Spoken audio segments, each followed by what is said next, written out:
Hello, Peter, did you interrupt me by saying boom again? Anyway, I say boom every time. Okay, hello, Live Connection and fans. Live Connection being us and you being the fans. This is podcast number 31, the Live Connection podcast. My name is Evan. I'm joined here by Matthew, Graydon, Jack, Peter's behind the camera there. And we got Eric in the background of Peter's camera as well, but he's just going to be, you'll just get to look at his feet the whole time. Wait, take him out. Put him down. Don't put him in the camera. No. Actually, my head are covering his feet for that. Yeah. Unless he does that. Okay. Yeah. Oh my God. So yeah, we're here to discuss things that we find interesting. Oh, is that what we do here? Hopefully you find it interesting too. I thought I came here to yell at Peter. We came here to yell at Peter too. Sometimes that's interesting. He's interesting. That's never interesting. That just gets my blood pressure up. Shut the hell up, Yeah. Peter. Well, what's interesting is every time you get really upset, there's like a couple veins in your head and your neck that just really. See, that's how you know I'm not joking around. This passion is real. Your blood pressure might actually just be terrible because of us. Thanks, guys. If we gave Well- Peter like a Fitbit and had like the monitor of his heart rate on screen, I bet you like if after a couple months, if we looked at the data, anytime one of us walks into his door, like walks through his front door, it just like Sundays. You know, Peter's blood pressure might be okay because he has to eat healthier food because he's celiac. That is true. He doesn't eat all of the real shit, you know, that the rest of us get to eat. yeah, but I still feel like he probably eats pretty poorly. Not saying that you. What does that mean? Do you want to elaborate on that? I'm just saying, like people who like Probably doesn't work out go either. being vegetarian or being like not eating gluten and all that stuff. It can be healthy for you if you eat the right things, just like anything. But it can also, there's so much horrible stuff out there for any diet where like, and you know, the horrible stuff is the stuff that's worth eating. Listen so. to Evan, the man who has never had a dietary restriction in his life. I've never had a dietary restriction, but I've gone on diets before. Like I've gone on chicken and rice diets. See, I was just thinking, if only Jared was here, he would correct Evan. But then there he is in the chat. It's not always like Evan said. Man, Jared's gonna get no studying done. Yeah. Why does Jared always come into whenever I say anything and he's like, well, Evan, it's not always. And I'm like, I never said it was always. And that was like, you know, I'm not preaching dogma here. I think Jared's Italian. Diets are bad. Lifestyle changes are better. Evan. That's not what I said. I know that's what he's saying. Yeah. Oh, he's agreeing with Evan. Oh, thanks, Jared. Let's agree to agree. That's a great agreement. So what's going on in the world of entertainment? You guys seen J.J. anything? Abrams in Fortnite. Yeah, Beautiful. that's big news, I guess. Wonderful. Wasn't he buff or something? He was buff. He had wide shoulders and he had wide leg stance. Fortnite, you need to nerf J.J. Abrams. He's too powerful. And actually, one thing that's pretty cool is after the event, they've now put lightsabers into Fortnite. No way. Yeah, so there's That is pretty lightsabers, cool. and I've seen like people actually using them, and like you actually do like some pretty crazy gymnastics while using the lightsaber. Dusty says, absolutely terrible event on Fortnite. Really? I assume because it like crashed and stuff. Yeah. I mean, a lot of people were probably wanting to see like the footage that they showed and everything. The whole 5 Which was seconds. what again? Jevin, explain that to us. I'm pretty like I didn't actually watch like the in-game Fortnite thing. From what I understand, it was like it was a 5-second clip. Yeah. The only thing that I saw was like a clip of it looked like the Millennium Falcon was going to land, and then all of a sudden it just like takes off and enters like a fight in the sky and stuff like that. Well, that was in-game. Mm-hmm. So it wasn't actually like the exclusive clip that they were showing. It was just something else that was part of the map of the. Yeah, it was just part of like them announcing that like lightsabers are in there, and now you have like the Rey, Finn, and Poe skins for your Fortnite character that you can get. Wasn't it Ray Finn and Stormtrooper? Red Stormtrooper. Red droid. Red droid. It's Yeah. Red droid. Red Droid. Wow, no one's going to get that except for us. I know. They'll get but- it in later. a bit. They'll Yeah, get it in a but bit. some point in the future, there's going to be a saga featuring the legendary Red Droids. So I look forward to it. Hopefully there's a saga of you learning how to build Lego. Well, I mean, That's a 3-part series. it's Star Wars content, least. so you know there's a lot of sagas. Let's talk a little bit about the Xbox Series X, because that is one of the many fascinating announcements that came from the Game Awards, although I don't really know because I didn't watch them. Well, We're for those of segueing you who joined us on Thursday, we did actually stream the Game Awards. That was neat. That was a thing that happened. It was a good time. Yeah. How would you rate it, especially compared to previous Game Awards shows? Well, I've never watched a full Game Awards in full. I've only seen clips. So I know nothing about the Game Awards, basically. I liked the part where the Muppets were there. Yeah, that was probably So my did favorite Evan. part. Yeah, that was good. I liked when they were doing world premieres, and I didn't like anything else, really. But Death Stranding, What about Death Stranding? it like won an award or two. I don't remember. Oh, there were a few good musical performances. Yeah, there were. I liked Green Churches Day. at the beginning. Green Day. I saw somebody in our Facebook chat did a poll asking what we all thought Game of the Year was of the ones that were nominated. I understand Sekiro won, right? Yeah. What are you guys' thoughts on that game getting Game of the Year? I agree with it. I think it deserves it. Yeah. I mean, Good I never for it. played it, but I feel like it deserves it. It wasn't my pick for betting, but good for it either way. I don't think ID Software's ever had a Game of the Year. I don't know for certain, but I don't think so. That's a pretty lofty achievement. Well, don't a lot of games get Game of the Year? Yeah, there's a lot of different awards. Well, I mean, like I think of like the Video Game Awards as like the official Game of the Year. Who does the voting for the Game Awards, though? Like, who are the people They have behind? I know they have a page on their website that explains it. Old white men. Hashtag Game Awards. Exactly who I trust to tell me all my video game news. Yeah, I think I rated it about it like I think I said a 7.5 afterwards. I thought it was like quite well put together.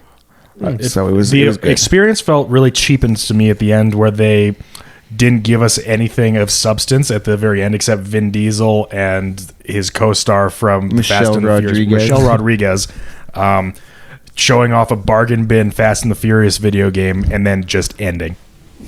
I thought that was very annoying. But they said it was a huge announcement, Jack. It was not a huge announcement. I'm going to play that game just to see how bad it sucks. I'm not going to play that game. I went back and I watched some of the old stuff. It looks like a PS2 game. Like, it just does not look very good at all. Yeah, apparently Vin Diesel is more of a polygon than a muscular man. Yeah. Well, But, you know, There you whatever. go. We have our own list that we're putting together for video games. that's true. Except it's not a video game of the year. It's a video game of the decade. It's true. Yeah, Top 10 video games of the decade, in fact. it's been a fun project so far, but we actually get to spend a little bit of time today deliberating on what the last 4 games on the list are going to be. Jack, The why don't you bottom explain 4. what the Yeah, absolutely. I'll give you guys a little rundown. Let me hold that for us. Since you got a cup holder. Jack's personal cup holder. That's so nice of you, Greg. I don't know what happened. I crashed really hard before I came here, so I needed to go get a coffee. Anyways, so I'll just explain how we're doing this a little bit. So top 10 games of the decade. All 7 members of Live Connection gave me a list of 10 games that they played over the decade that they felt kind of represented their favorite games of the decade. And the list was in no particular order. So it wasn't like, oh, I thought Breath of the Wild was better than Peggle 2 or whatever. I don't know. So it was just, if you liked Peggle 2 and Breath of the Wild, they got the same amount. So I compiled a list of everyone's favorite games, and then each game got a score depending on how many people voted for it. So I've got the first 6 games that have been voted on altogether, but spots 7, 8, 9, and 10 still need to be deliberated on. So fighting for those 4 remaining spots are 11 different video games. Dang. All of these games got 2 votes, meaning 2 members of Live Connection put these games on their list. So The Witcher 3, that would have been me and Graydon put that on our list. Mass Effect 3, I know that was on my list. I think the other one was probably on Jared's. The Last of Us, Dying Light, Hollow Knight, Assassin's Creed 4, Black Flag, Dark Souls 3, Rocket League, To the Moon, Borderlands 2, and Doom. Doom. This can be harder. Doom. Yeah. Who voted for Doom? Eric, I probably? think Peter and Eric voted for awesome. it. So, Heck yeah. yeah, it's very interesting.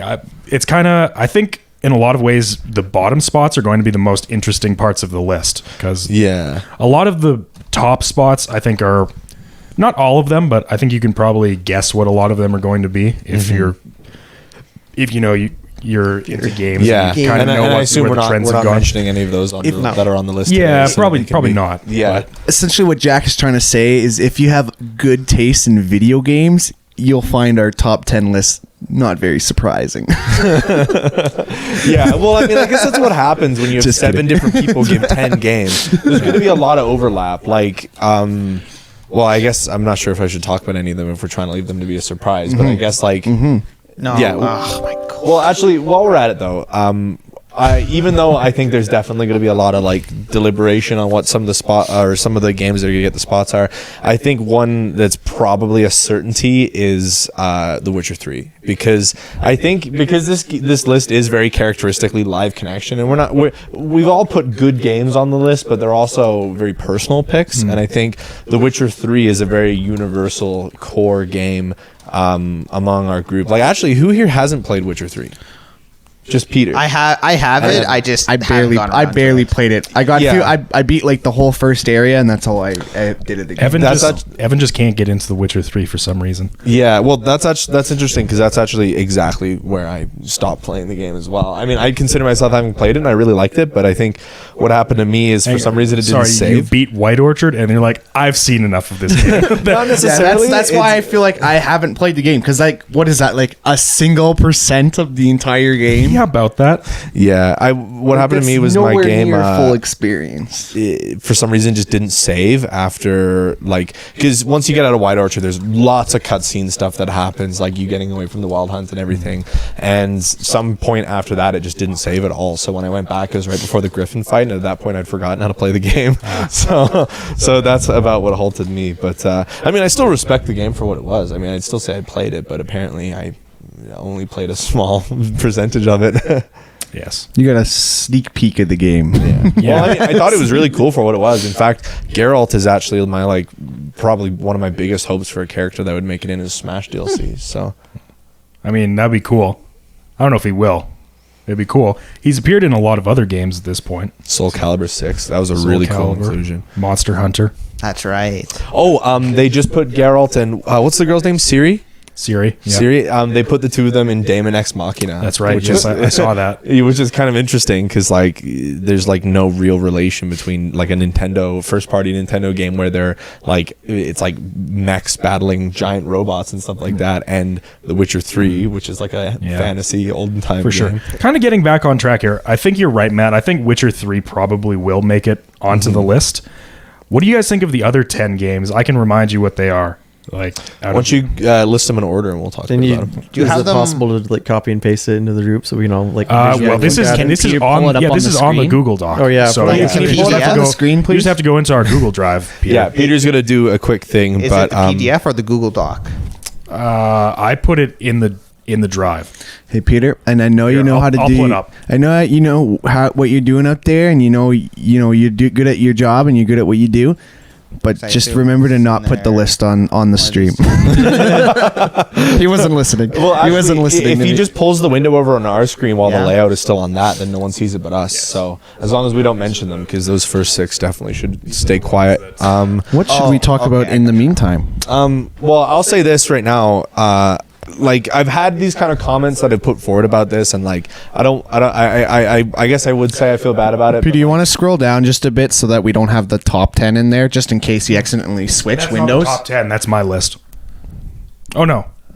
Just scroll down on that bad boy a little bit so that fighting's at the top. Yeah. Yeah. There you Fighting go. for the That's a right good spots. one. Yeah. I'm gonna be very selfish for a second. I think the only one of my choices that's on this list is Rocket League, so I definitely will advocate for that to be on there. Your list was a lot different than everyone else's. Yeah, Actually, that's no surprise. everyone had a pretty different list from everyone else. I will say none of the games on the top 10 got a full 7 votes. Nothing got... Peter, you gotta scroll down, dude. You're showing the other things. Evan even said that and tried to put it really politely, and then you still let us down. Well, I wanted to zoom in. You know, you could Also, scroll that's just a little bit. That's not further. the top 10. Those are the... Those are just the those are personal list. those are That's not 3 a to- spoiler. Yeah, that's why I was that's like, not a personal list either. That's ranks 3 to 6. That's the ones we voted on the other day. Well, don't worry about it. Well, yeah, exactly. So that's part of the list. Peter, Literally, you could Scroll down. And congratulations. You guys know that game at the top of the page is somewhere on the list. Actually, half of it is cut off by our. That's face why cam I as didn't. well. So Yeah. Peter is actually making the right choice, and we're just harassing him for nothing. No, I'm no, gonna no, no, no. harass him because I praised him for doing his job properly, and then gave him a little subtle warning because I thought he'd know better, and he still messed up. Okay, Well, so I mean, I'm trying to figure out what Shuckle's talking about. There's Yeah, a couple things well, going Can on. can we change one of the top 10 games to be Peter's fired? Is that a Hashtag video fire game? Peter. And number 11 on our top 10 list. Hashtag fire Peter. Is it like a simulator? Yeah, it's Game Dev Tycoon. All right. Well, what do you guys think of, say, Mass Effect 3? Because Mass Effect, yet another series that I actually have no familiarity with. Love Mass Effect 3. It's one of the Mass Effect series is probably the best trilogy I've ever played, like in full. All 3 games, I've said it numerous times on the podcast, are just so amazing. If you love RPGs, if you're really into kind of that strong character-based narrative, then Mass Effect is pretty much unrivaled in a lot of ways. So I would be happy to see Mass Effect 3 take one of the spots. Yeah. What do you guys think? I'm sure Jared would like to see, because I know Mass Effect 3 was on his list. Because I know a lot of us were deliberating between putting Mass Effect 3 and Mass Effect 2 on our lists. So I put both on my list. So. Wow. I don't think I would vote for Mass Effect 3. How come? Because I picked... My vote was for the second Mass Effect. And I think I liked that one more. And without going into too much detail, I think just leaving Mass Effect 3 off the list is a fair decision. Yeah, from what I like, what I'm seeing is like, out of even this list that we had out of every game that came out in the last 10 years, are we really saying that 2 games from the same franchise are the top 10 of the entire decade? Like, I wouldn't. I mean, I never played any of them, so I don't have an opinion, so I wouldn't vote for them. But like another series that you just couldn't get into. No, I don't have time. I don't play a lot of video games anymore. I mean, these are old games, though. Yeah. Well, I never got into them in the first place. Like, I was busy playing God knows what, Halo Wars back in the day. But yeah, my opinion is kind of that of Evans. I was kind of trying to pick between Mass Effect 2 and 3. I settled on 2. I don't know if it warrants them both being on the list. I mean, yeah, they would have to be pretty good games, both individually and as a series, to both belong on a top 10 list that's covering such a wide range of games, like of the decade, right? I guess. I don't know. But yeah, we'll see. If you've never played the Mass Effect series, then it really is tough to explain why it is so good and why I think it is deserving that both games could make a top 10, because they are very incredible games. I think a lot of people, when they put their list together, they were trying to be like cast as wide of a net as they could, like to try and get a lot of different games on there. And I was just like, I'm just going to put my favorite games that I've played this decade on there. And that's what I did. But anyway, we've talked about Mass Effect numerous times on this podcast, so why don't we give some of these other games a chance to shine? Like Last of Us, because I didn't play The Last of Us. I've seen playthroughs of it before. It looks amazing. Yeah. I think Eric and I might be the only people. I think The Last of Us was on your list and Eric's, so that's why it's Eric on and this I's list. lists were actually very similar. Like, I think we had 5 of the same games. The Last of Us is incredible. From the story to the gameplay, the mechanics, it was just a wow experience. Yeah, that's another one I know almost nothing about. What is the gameplay for the most part? Like, what would you compare it to? What are its unique characteristics that make it really good? You get to throw bottles. You get to pick up a bottle and throw it across the map to distract your enemies. Oh, so like stealth elements. I thought you just meant throw a bottle at a zombie. I'm like, cool. Oh, you can do that too. You're not limited in your options. You can throw a bottle at the ground, or you can throw a bottle at your enemy. It's a tough question, though. I don't know what I could relate it to. Like, it's such a unique game, and it did zombies, and it handled like the world very well. Would you compare it to Naughty Dog's any of their other games? From what I've seen, I don't think I would. Gameplay wise, you know what it actually kind of reminds me of in a similar vein is kind of Hitman, especially when you're going through those sections where you're stealthing around the zombies or enemies and throwing stuff at them. It uses a lot of the same kind of reticles and kind of movement that you would use in Hitman. I think Hitman is actually probably clunkier than The Last of Us is. As someone who's actually played Hitman but hasn't played The Last of Us, The Last of Us looks very smooth and very very easy to maneuver. The gunplay is kind of meant to be not a last resort, but kind of more like self-defense-y. So sort of similar to Hitman in that aspect as well. And then it's more narrative-based encounters. It's kind of getting through an area, getting a cutscene, getting through an area, getting a cutscene to kind of unveil the story. And it's kind of a back and forth between all the characters while you're actually playing the game. So it is a game that has kind of lasted this long because it had such a strong narrative. That's kind of why people loved it. I don't think people thought it was particularly amazing gameplay wise, but yeah, there you go. Yeah, well, I've definitely heard nothing but good things about it, and also the fact that Last of Us 2 is coming out like 2020, right? So February? Yep. It just got delayed, didn't it? Oh, really? Yeah, Ooh, it got didn't hear delayed that. a couple weeks ago. No, I'm I'm sure. fine. I'm fine with that. Good decision. If you want to make the game better, I wish more companies would just delay the game and make a good game. It was only a few months it got delayed by, but I think it did get delayed. So yeah. Who added Dying Light to their list? I know Graydon did. Eric would have Another been as Graydon and well. Eric. God, you guys should get married or something. Ooh. Eric, do you want to come on the mic to talk on any Do of you these, want or you're to not say bothered? some things?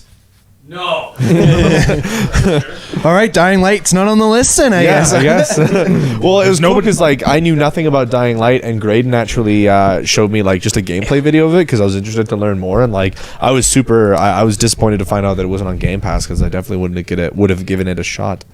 Eric, I just thought it was like one of the best co-op adventures I had. Like I played the whole game through with one of our friends, Alec, and we just had a blast literally the entire time we played, just going through the story and like discovering all the different stuff there was. And I still want to go through again, and they're still supporting the game regularly, Really? which is crazy. Like they had a Left 4 Dead integration just like a month ago or something where you could, I forget what it was, but they had a Left 4 Dead thing, and that was cool. awesome.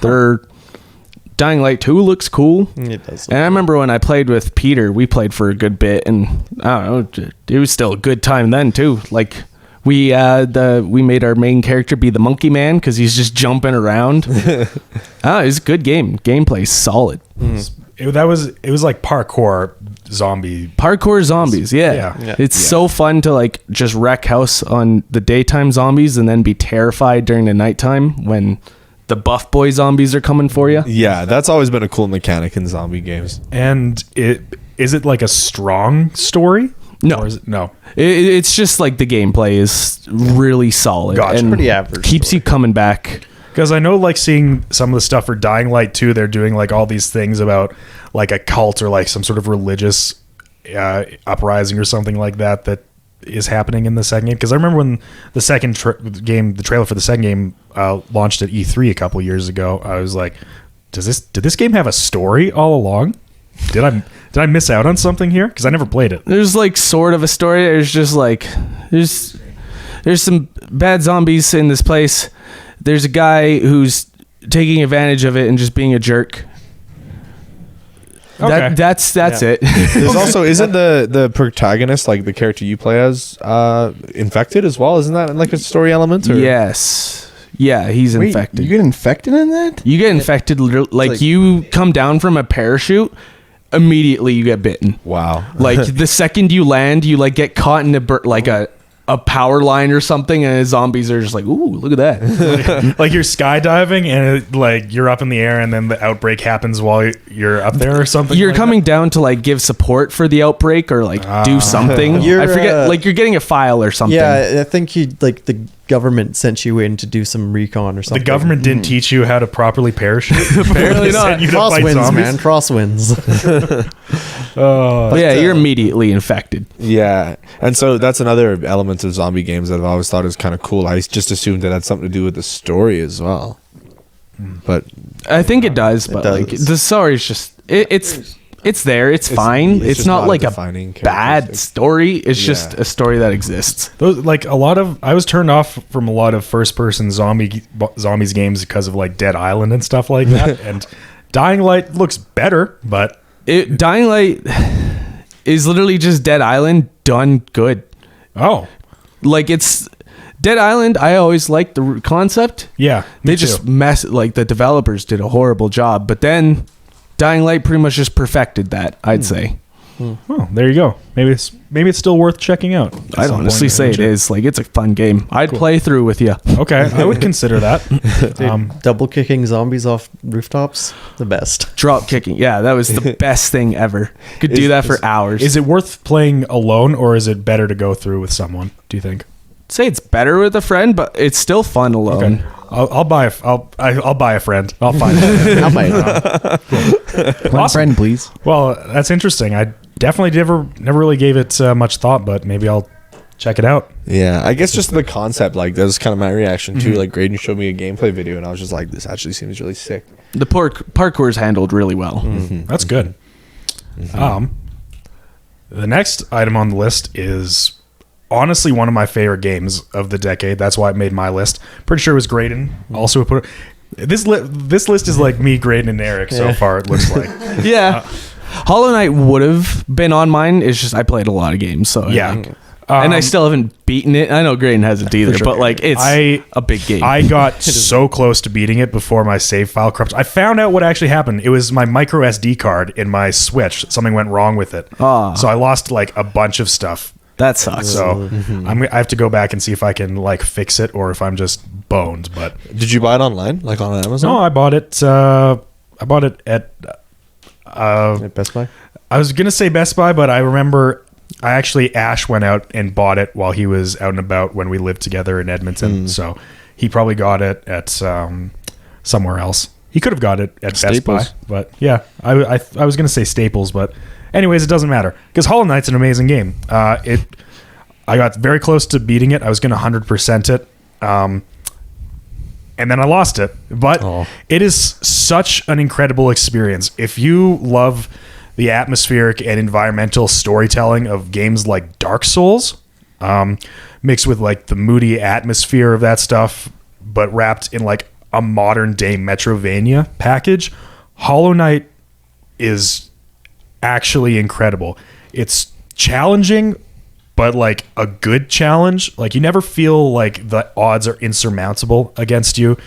It's, for those of you who aren't in the know, it's a 2D Metroidvania platformer kind of hack and slash, I guess, where you're using this very stylized art style where you're a bug in kind of Fallen Kingdom for bug people. It sounds really weird Bug's on Life. paper. Yeah, it is kind of.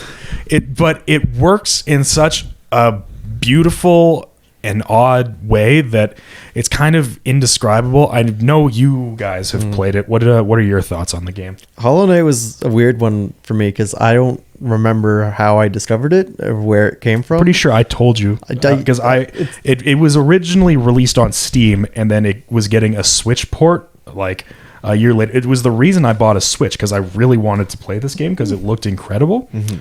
And then as soon as the Switch port was out, I was like, everybody has to buy this game. Like, it's But it awesome. didn't take long to just like draw me in and keep me engaged. And I think it's a beautiful game. Like everything about it is like you've been going on. It looks good. It plays well. It handles well. And to kind of unlock more of the world and like progress through the game, you basically just have to navigate this labyrinth that you're in, right? Yeah. Classic Metroidvania style. You have to go and find certain power-ups and abilities that will allow you to, now I can jump higher so I can get through that area that I couldn't get through earlier. I've got a ground pound now so I can smash through that glass ceiling or whatever in the city and go and fight that boss and get another ability or something like that. So Yeah. that's exactly the idea. Yeah, I liked it while I was playing it, but I never really finished it. Like, especially because it's on my Switch. There's a lot of games that I spend more time playing on my Switch, so I don't give it Like as much Pokemon. attention as I should. Yeah, I mean, I didn't say it, but yeah. That's the only problem I have with it. Like, it's not a problem with the actual game. It's just I'd stop playing it, and then I would come back and be like, oh no. Where am I supposed to go? What abilities have I gotten? What have I done? Yeah. That's probably where I'm at too. But I mean, I still see the merit. I still think it's a fantastic game. I didn't get as long or as kind of valuable and as experience out of it as you guys did. But that's nothing against the game. No, definitely not. And I have every intention of going back and beating it and 100%ing it at some point. It's just that's a tough slog, once you've already put so much time and effort into something. When you say 100%ing it, what do you mean? I mean, getting 100% completion in the game. Are you sure? Yeah, I was at I was at like 85 when I. Are you talking about like one normal mode playthrough, or are you talking about like some of the DLC too? Because Gerard did a completionist. I was thinking I was going to do like the normal mode and then see how difficult the DLC is, because the DLC is apparently very difficult. Yeah, Gerard did a completionist, and oh no. I think there's one where it's like Steel Heart mode. You have to play through the whole game like without dying, without getting hit. I was just going to get 100% completion on like my save file. I wasn't going to kill myself. I was worried about you, Jack. No, absolutely not. It's not possible. Like it can't be done. I wonder if Gerard just like 1,000%ed the game. Yeah, like on Xbox, the like rare achievement is 0.01% of people have it, because it's like it's a slog to do, and it's hard. Wow. You have to perfect yourself at the game, and a slight level of RNG probably. Yeah. Yikes, that's no good. But like, would you say that just the experience of playing the game and like achieving that level of skill are kind of worthwhile? Like, I the don't gameplay is think so good that you'd be happy to do that, right? If that's what you like to do with games. If that's the kind of gamer you are, then absolutely. Yeah. But it's not you're not going to get anything more out of the game once you've beat it past a certain point, right? And if you watch Gerard's the completionist YouTube channel, most of the time when he completes a game, he says, "Yeah, you don't really need to complete it. Just finish it. Just beat the game." Or beat the game and do a little bit of the trying to get it, but it's not worth your time for completion. Especially modern games. Yeah, modern games, they don't really give you anything, right? If anything, it's just like a... You guys didn't get all 9 million Korok seeds? For the golden piece of poop? Yeah. Yeah, there's like the older games were a lot better with that, because they'd give you like secret skins, or they'd give you secret menu music, or don't you get the Fierce Deities mask in Majora's Mask by basically 100%ing it, or am I misremembering? Yeah. Cool. Yeah, that would be a huge incentive. Or there's Ukulele. You have to 100% it to actually beat the game. Oh. Like you can beat the game, but then it's like you can't do the final boss unless you get everything else. Jack and Daxter just gives you blue balls when you get 100% completion. Yeah. Well, I wonder if 100%ing a game is the kind of thing that's like it's more about the destination, more about the journey than the destination, right? Like, well, that's what the developers all think. So. Yeah. Because I was kind of turning it over in my head as you guys are talking. Like, if they make the reward for 100%ing a game like something that's like an absolute must get, then people sometimes get a little bit kind of upset about I also think you have to... I have a different definition of 100%ing than Gerard and the guys at the completionist do. Yeah. I just mean playing through the game and getting the 100% completion stat. Yeah. That's it. I don't mean like doing multiple playthroughs to get every single achievement in the game. Yeah. Well, I guess especially if it's the type of game that actually gives you a statistic for how much stuff you've collected, which Hollow Knight does. Yeah, I figured. So it's a pretty kind of solid point that you can aim at. But like, I mean, what does it even mean to complete, like, say, a Pokemon game, for example? Like beating the champion, completing the Pokedex, doing literally everything and excelling in every aspect of the game? Like, for sure. Not much you can do, right? Exactly what that. Yeah. You basically just outlined things. What stage of that do you consider yourself having completed the game or beaten the game? When you do all the things you just said. Are you a Pokemon master? There are some games where I've done my best to complete everything that's I can possibly do, but like like doing all of like a side game element when the side game element just isn't really entertaining at all. Like I usually don't bother, but like battle facilities, I'll usually try to get all the completion on them.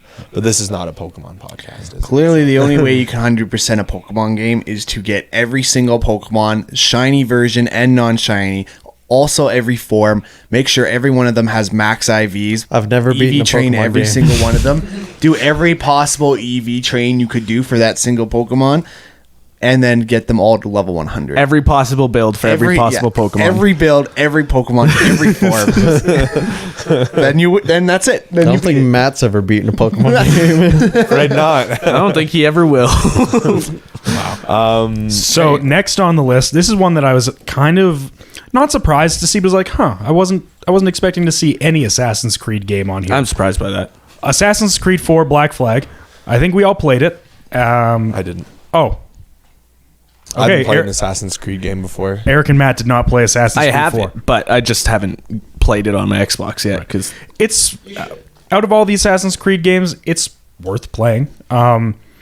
It just kind of well, I didn't put it on my list. I think it was you who put it on your list. Why don't you give us a little bit of an explanation as to It's a good game. It's a good game. Thank you. It was, I don't know, Black Flag was surprising to me. Like it was at a time where, Assassin's Creed 3 had come out. That game was poo. It was kind of Assassin's Creed fatigue because we had already gotten 5 games up to that point, I think. Yep. So this was game 6. not counting like mobile DS games. That was The no Assassin's Creed Chronicles game. So it came at a I time liked too one. where people were mad at the series, where it's like they were coming out with a new game pretty much every year at that point, and people were like, "This is ridiculous! Like, take the time to make the game properly and everything." And I think the game Assassin's Creed has always had fairly decent gameplay, but building on the ship mechanic from Assassin's Creed 3 and really flushing it out, it was awesome. It was a lot of fun being out on the sea. It just felt good to have your crew. They're singing songs. It was the last thing I expected to have it be more of a pirate game than an Assassin's Creed game. And I think it's one of the best pirate games out there, even though it is Assassin's Creed. And it's just awesome. Like everything that you can do on the sea, all the islands that you can explore, just the gameplay's sick. And then with the story's just like Assassin's Creed's good at telling stories for the most part. Yeah. It's hit and miss, but when they hit it, it's a great story that they tell. And they do have, you go through the whole thing and they do a good job at making you care about the characters. And then they have kind of like a callback to those characters at the end of the game. And it just hits you. It just hits you in the feels, man. Like it's all around. Like when I put down the controller at the end, when I beat the game finally, and I played the crap out of it. Like I didn't 100% it. I didn't get all the achievements, but when I put my controller down, it was like, okay, I'm done with the game. But I put it down and just that was good. That was really good. Mm-hmm. And it paved the way. That's kind of why it made my list. You touched on the ship mechanics and all that. It's moving forward for a long time, I always reference facts. I hope it's as good as Assassin's Creed 4 in terms of that. I think it inspired Sea of Thieves. I think it just continued on into all the other Assassin's Creed games. It just kind of paved the way in basically a genre. Would you say putting Assassin's Creed 4 as their top 10 or considering one of the best games of the decade is a pretty universal thing? Do you think a lot of people have that same opinion, or is it more of a personal choice? I don't know. I know it hit. I feel like it did hit me on a different level than a lot of people did. Because you ask people what their favorite Assassin's Creed games are, and most of the time you will hear 2 and 4 are, I think, people's favorite Assassin's Creed games. I don't know what that's now with Odyssey and everything, but I never played those games. So I stopped after Unity. So as far as Assassin's Creed games go, Black Flag is definitely one of my favorites. Here's kind of my case against Assassin's Creed, though. I think a lot of people kind of remember Assassin's Creed fondly just because of where gaming was at the time that those, the first couple games were coming out, particularly in the wake of Assassin's Creed 2, which was very universally loved, and then kind of had a bunch of spin-off sequels come out, and it's like, oh, now we're going to release Assassin's Creed 3, we're going to release Assassin's Creed 4, and it was a very big whirlwind of games, and all of these games, I think, were actually very well received when they came out, but then looking back on them, they had pretty enormous flaws that are tough to point out. I shit all over Assassin's Creed 3 nowadays, but when it came out, I enjoyed it. I enjoyed it quite a lot, in fact. So going to Black Flag after that, and then kind of looking back at it and getting a retrospective from those days, you really do see how the gameplay of Assassin's Creed doesn't exactly hold up. So if you're going to give it an accolade based on how it was back then, I think that's fine. But I think if you were to go and play any Assassin's Creed game from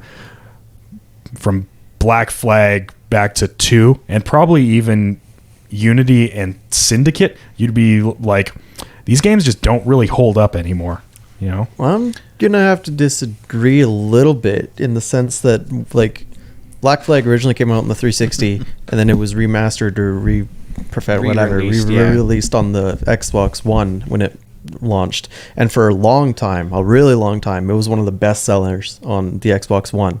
So the fact that it went through 2 console lifetimes of people loving it and playing it I feel speaks.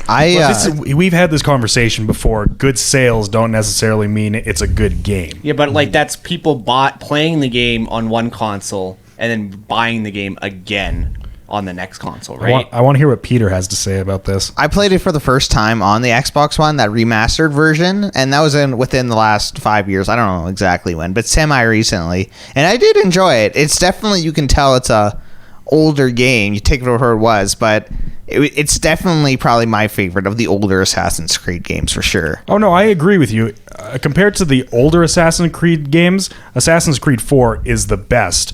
I just think Assassin's Creed as a genre is very tired, and in terms of gameplay, story, and kind of everything that, you know, people know it for, it doesn't hold up anymore.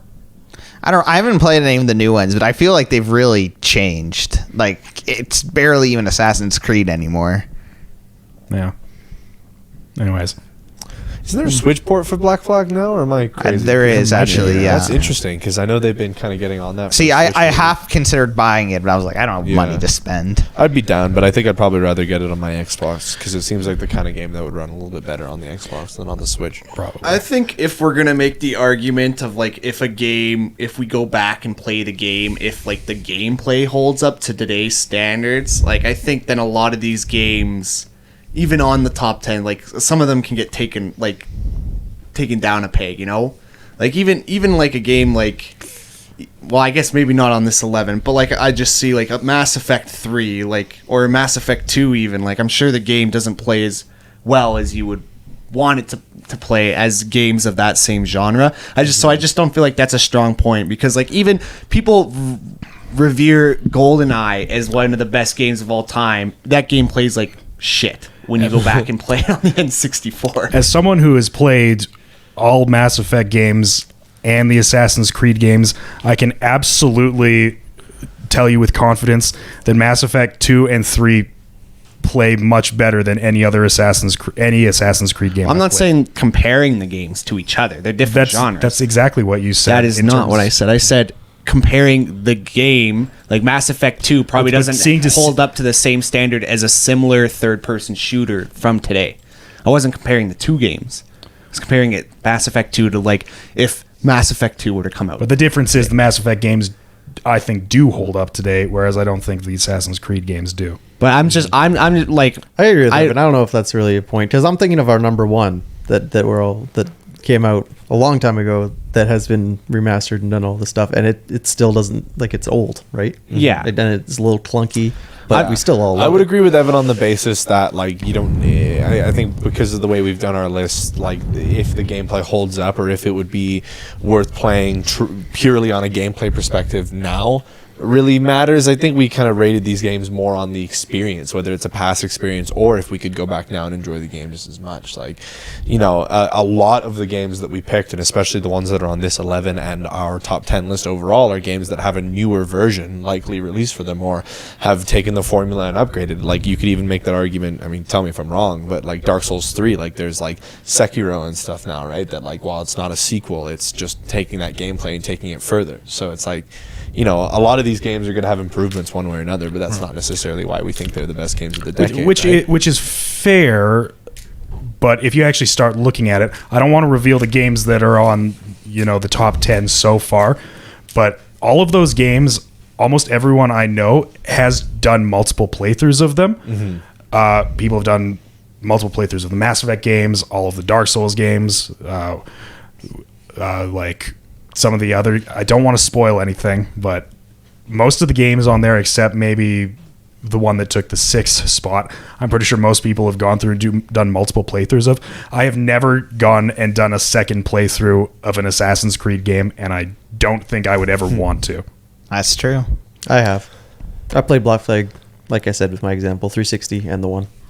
Fair enough. I only played it through the one time, but I still had an incredible experience with it. I mean, the past decade, I played less than 40 games, I think, all the way through. So like, the fact that at that stage in my life, like I actually beat the whole game, it took me through the whole way, and I enjoyed the whole thing. Like, that's why it's on my list. Okay, I'm not trying to like shit on your guys' list or anything like that. I'm just trying to, you know, get some discussion going here. Yeah, know, for I sure. Well, speaking of discussion, what are our thoughts on Dark Souls 3? I didn't play Dark Souls 3. Jared and Eric put it on their list. I've started playing the first Dark Souls game. Haven't beat it yet. It was really like Dark close Souls. to making my list. Eric likes Dark Souls. Yeah. I'd say I thought about putting Dark Souls 1. I think that came out 2011, maybe 2010 or something. Just for like the purpose of it, like it kind of established an entire new genre, like the Dark Souls genre of games, which is huge. But I think Dark Souls 3 is the best one that I've played, even though I've heard Bloodborne's better.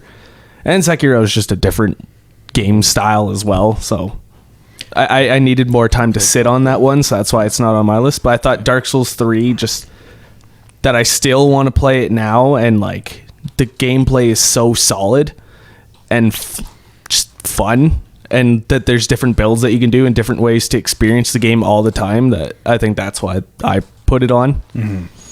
Yeah.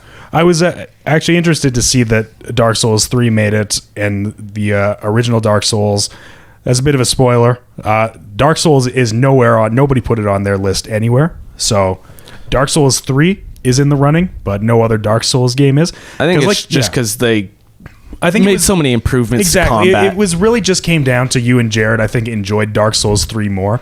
Yeah. Whereas if we were basing it off, you know, importance or like cultural relevance, then it would be the original Dark Souls game that would have made it probably.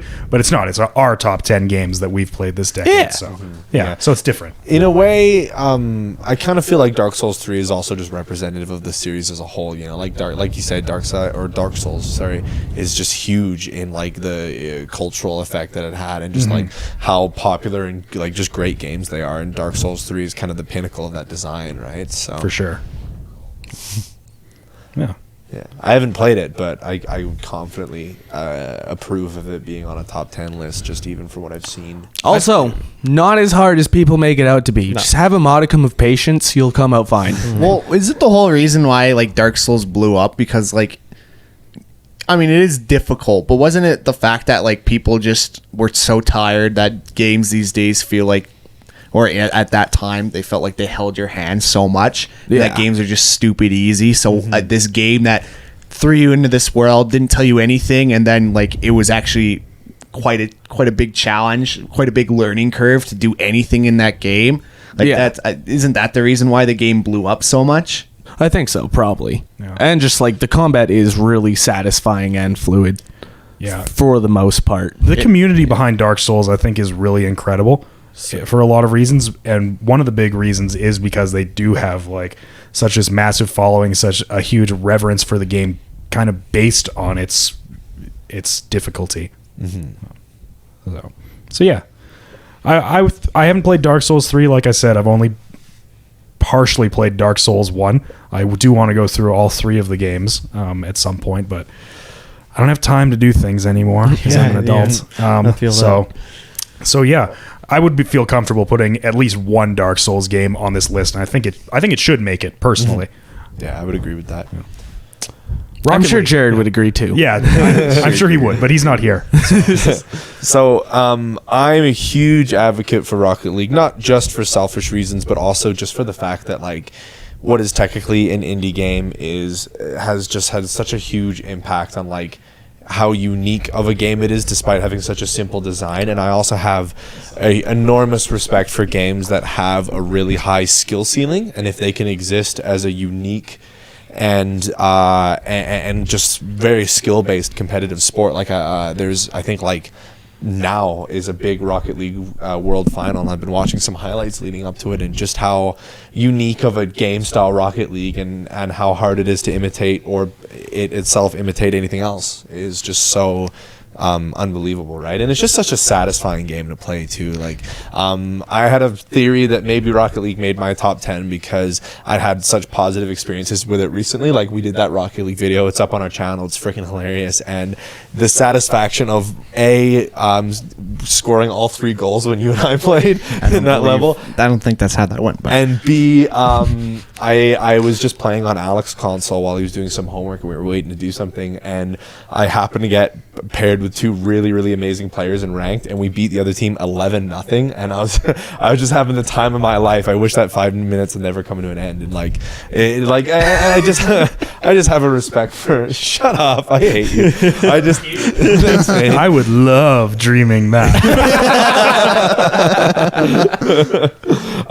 It's just awesome. I just have a tremendous amount of respect for Rocket League as a game. I love how unique it is. I love how satisfying it is to play. I just think it's awesome. You made an interesting comment. You said it's like not really an indie game anymore. What does that mean? Did I say that? You did at the I beginning of your statement. I said it is an indie game. With the stat, I guess. Yeah. Because it slightly triggered me. I'm not gonna Well, lie. I mean, is it not? It is an indie. It game. is. It's 100% an indie game. Yeah. Psychonauts or whatever they are. They. I don't think they have any other games either, do they? I don't think so. Yeah, It's just the one. Well, they probably are now. Like, Yeah. I don't like, think so. I think you're thinking of like that PlayStation they get 4 it. game. Psychonauts is getting so many brand deals with like different like media property. media properties that they have to have someone above Epic. them by now.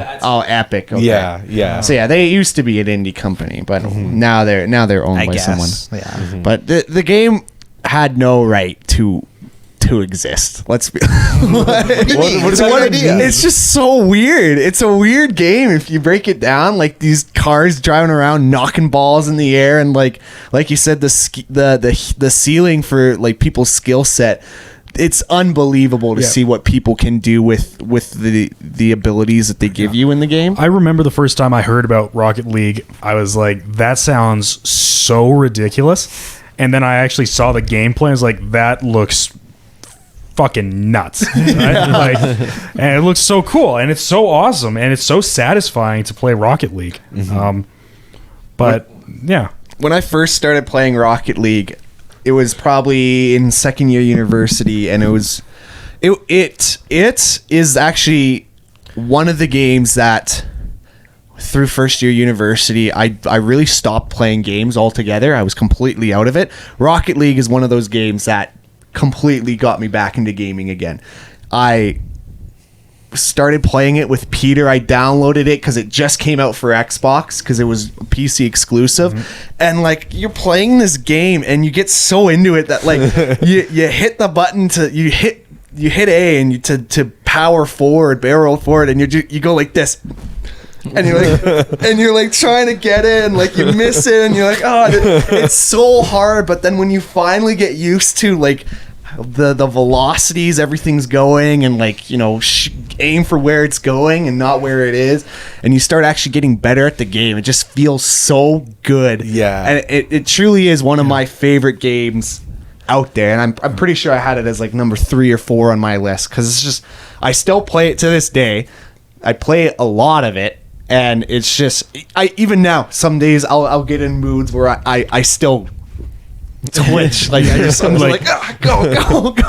Yeah, I think some of my when I lived in Montreal and I actually had internet access that allowed me to game. One of the best experiences I had doing that was doing ranked with Evan and Eric, because just the cooperation in that game, just the experience of playing on a team and being oh, I'm centering it, oh, I'm coming in, I'm gonna play goalie, just that team play is just super fun. It's important for esports too, because it's such a casual esports game where literally any person, someone who's never played a video game before in their life, could understand instantly what's going on. And understand how ludicrous some of the moves people do. They can instantly get into it and be like, oh, it's soccer with RC cars. Yeah, exactly. And even the highlight that I watched, I'm sure within the metagame of competitive Rocket League, there's a lot of just tricks and high level skills and stuff. But basically, I was watching a guy on NRG blast his way to the ball and look like he was about to strike at it, and then the other team drove in front of it so they could block it. So the player that was attacking just stopped his car for a second, let the guy go by, and then hit it. He had an open net, and just immediately that's it. The plays. He did that. The deeks. I really like Eric's point about that, because not only is it easy for someone to understand, it's so easy to get into as a player. And I can equate that experience to a few other competitive games that I've played in the past. I remember when I first started playing Hearthstone, I was like, okay, this just makes sense. I understand this. But again, another game with a massive skill ceiling. When I started playing Overwatch, I was like, okay, I didn't know anything about this game. Now I love playing it. And, you just kind of keep going from there. Rocket League is different because it's easier to get into, because you don't have to, learn what everything does. You don't need to know every ability or every card synergy that exists in, Hearthstone or any other, competitive game. Rocket League is literally, you're a car trying to hit a ball into a net. That's it. I think that's so cool from a design standpoint. Yeah, and speaking of design, just the aesthetics of the game as well are just phenomenal. The neon. Yeah. Well, I mean, it's more than even necessarily just the neon and the coloring and the style. It's for one thing, the whole concept of having this big kind of dome that you can play in and drive along the ceiling if you wanted to and stuff like that is super cool. But then the really subtle kind of world building and the way that it spikes your imagination when you see some of the arenas that they put in that game, from just simple looks like a soccer field to being underwater or in in the mountains or something like that. Yeah, or even just in a train station, just no crowd, it's just you and the ball. Yeah, just the love and creativity that's poured into the aesthetics of the game. It was more than enough for me to just think the game is awesome. I have a question. Yeah. Sorry, go ahead, Peter. How do you feel about the basketball version of terrible. it then? It's terrible. It sucks. Yeah, it might not be that fun to play or really the main way to play Rocket League, but the fact that they have such a diverse formula that they can make those adjustments to it and just pull up things that make sense, okay, you've been playing primarily soccer, now you get to play basketball. You have the same goal, it's just slightly different. Oh, you want to play hockey? The hockey one's actually the worst. The hockey one is trash. That one's the worst ever. Yeah, that one actually. But kind of going on what Jack was saying, how you can just get into it and it's just as easy as hitting the ball into the net. If Rocket League started out as hoops, I don't think the game would be nowhere near successful, not at all. because it's much harder to score a goal in that game mode than it is in the regular game mode. So just there, you're going to lose a large amount of people playing the game because it's hard, which for Dark Souls it works, but for a game like Rocket League, it's you're oh, well, this is stupid. Because it's already so ridiculous, the concept. You alienate everyone who's trying to play it. Yeah, exactly. Yeah. It's a great way of putting it. Just to conclude it, it's just I love the game, and it's just with the music that's I get the EDM that's playing, and the sound of the crowd, the vibration of the controller, the fast pace that everything's going at, and it's just a short high energy dopamine rush and then it's over and you're just holy shit, let's do it again. I just love it. It's great. It's a great It game. is awesome. I'm assuming we're kind of running out of time, so we might have to speed through these last 3 games You here. took the words out of my mouth, Jack. To the Moon. I think most of us are familiar with it. I never played it. Evan and Peter played it. I didn't play it. I watched somebody else play it. Looks really good. Great story. Very, very touching. Do you guys have anything to add to that? Cry over Tim. Great game. Great game. Yeah, well, great music, beautiful music. It's another great example like Undertale or Stardew Valley where it's just one guy making a game and they're able to take just a simple engine like that and make a really compelling narrative out of that. It just shows the power of video games and storytelling. Yeah, it's not Indie really games. it's like gameplay wise, nothing special. Yeah. kind of boring. Literally, that game is all like this story is what gets you to do anything. It's a in that walking game. simulator. Yeah, Well, it's a 2D. It's like an RPG Maker game. Yeah, I think that's it's probably exactly what he it. developed it in. I'm guessing. It is, yeah. So yeah, it's like you're a 2D pixel person walking around a 2D pixel world. So And there's no combat or anything. No, you you're- just investigate. yeah, stuff. you're just interacting with stuff. Yeah. But still, the fact that it's that compelling and that many people resonate with it and love it, I think really shows the strengths of it. Well, and just like Evan found out recently that there's an episode 2 and soon to be episode 3, and his reaction was huge. So that he just started shows, crying right here in Peter's basement. shows the power of that franchise. I need Almost to go- rivaling Pokemon. I need to go find it. Probably better than Pokemon. Let's be honest here. They didn't remove half of their roster. Damn fighting words. Oh my god, they removed Purple Platypus from the game. They actually added a second moon in the second moon. Dang. Actually, I wonder why. I mean, I know we're ending, but like the first To the Moon game, the moon's a huge plot point in the thing, and like I don't see how the second one. Well, that's why it's will not called. incorporate the moon. It's not called To the Moon 2. It's like That's what I It's thought. called To the Sun. To the sun. Actually, even the name of the game, if you have played it and you know the story, like I think it's such a great name for the game. Like it's perfect. perfect. Borderlands 2. Love Borderlands. Sick game. All Borderlands are so good. Like, and speaking of what ages, Borderlands like just doesn't age. Their art style is like timeless. Yeah. Without Borderlands 2, there would be no like Destiny. There'd be no looter shooters at all. Borderlands is the one that started it all, and it's maybe not at all, but like it's the way it established how it is now, and it's the only one that's really done it right. At least to me, from what it seems like. Destiny can suck my nut now. I don't care about Bungie. I hate them. Diablo, that's not a looter shooter. Diablo's a hack and slash top-down RPG. Peter. Are you There's looting. okay? It's a looter. It's not a shooter. Is Sonic a looter because you pick up coins or rings? Yeah, Borderlands 2. It's a looter shooter because they're stealing your money whenever you get a Sonic game. All right, that's not fair. awesome. Sonic Generations made my top 10. It's an amazing. Sonic and Knuckles are holding a gun to your head, asking for your wallet. It'd be Shadow. He's the one that has a gun. Yeah, I love Borderlands 2. Like I didn't really get into Borderlands 1 with Peter and Eric, but like the gameplay is still like You played through the whole thing with us. I played sort through it, of. but I don't remember because I think I fell asleep a couple times and I was texting people while we did it. They pretty much literally dragged me through the entire game, Yeah. kicking and screaming.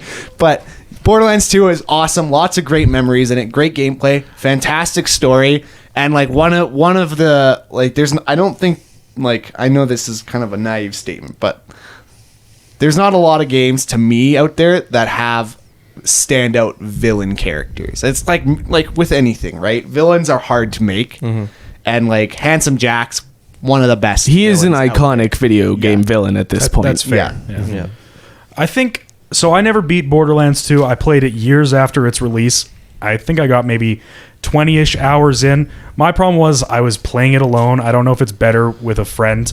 And a lot of the gunplay just felt clunky and outdated to me by the time I got to it. And I felt like I was underpowered for like everything I was going to do.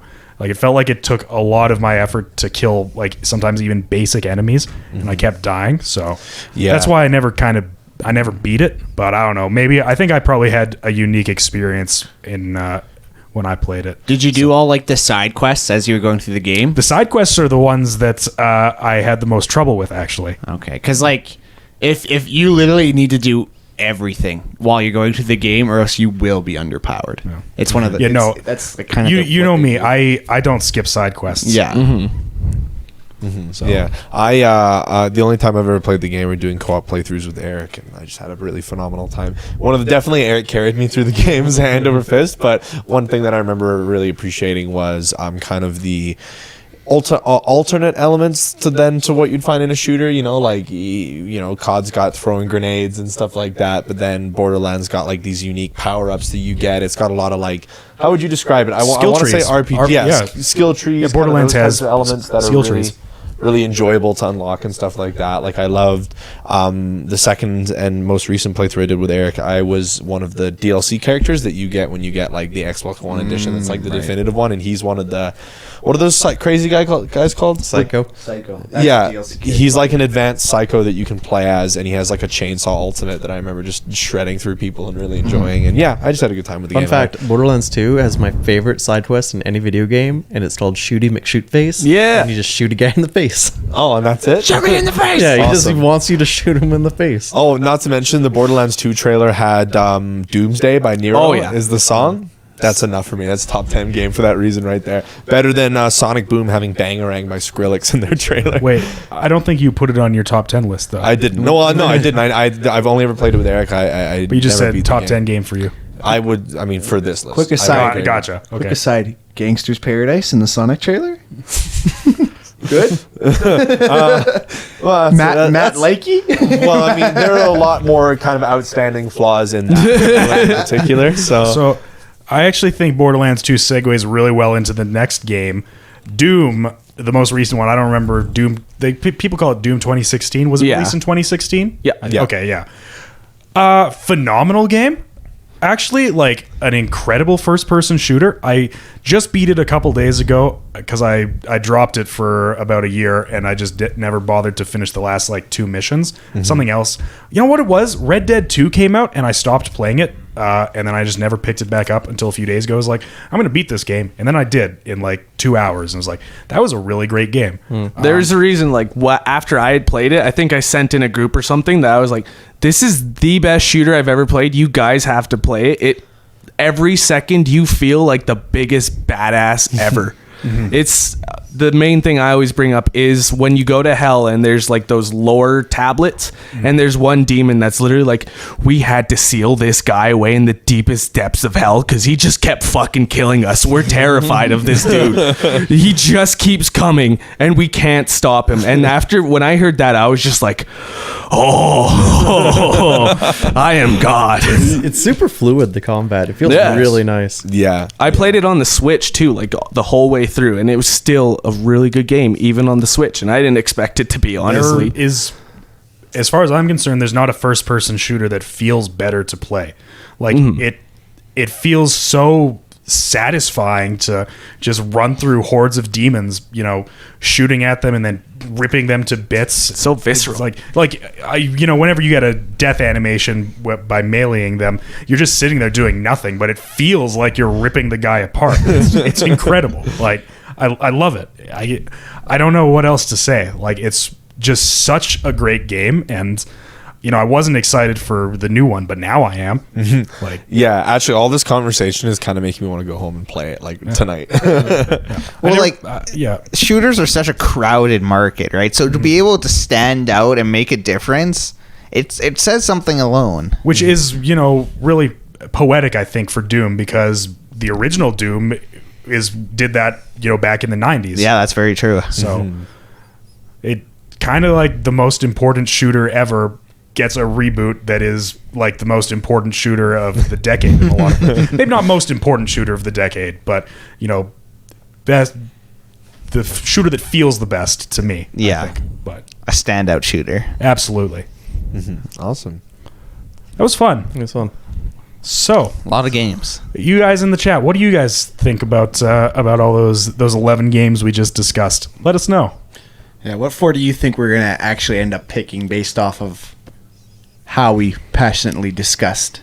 There's a lot of These passion. games. Yeah. A lot of passion there. Yeah, that was really cool to kind of talk about like what makes certain games just so excellent, right? I'm really excited for when this list comes together in full. I think we should do like an actual like another podcast where once we're done and we have like the video come out, we should just go through the list and like talk about it on podcast. It's not a bad That would idea. be good. Yeah, Like the 6 remaining ones, anyways. yeah, The 6 that you don't know, but you do know because Peter showed you some of them. yeah. Thanks, Peter. All right.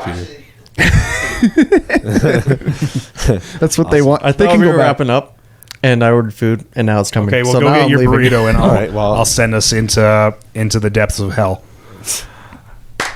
As always, thank you so much for joining us.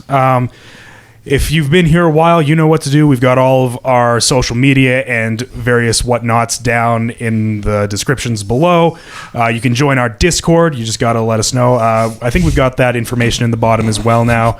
As always, we've been Live Connection. I'm Jack. This is Evan. That's Matt. That's Eric right there. He's waving to you. That's Peter. He's going to be fired soon. And Jazz hands. Graydon went to get a burrito. And this is Live Connection signing off. Thanks for joining us, guys. Goodbye.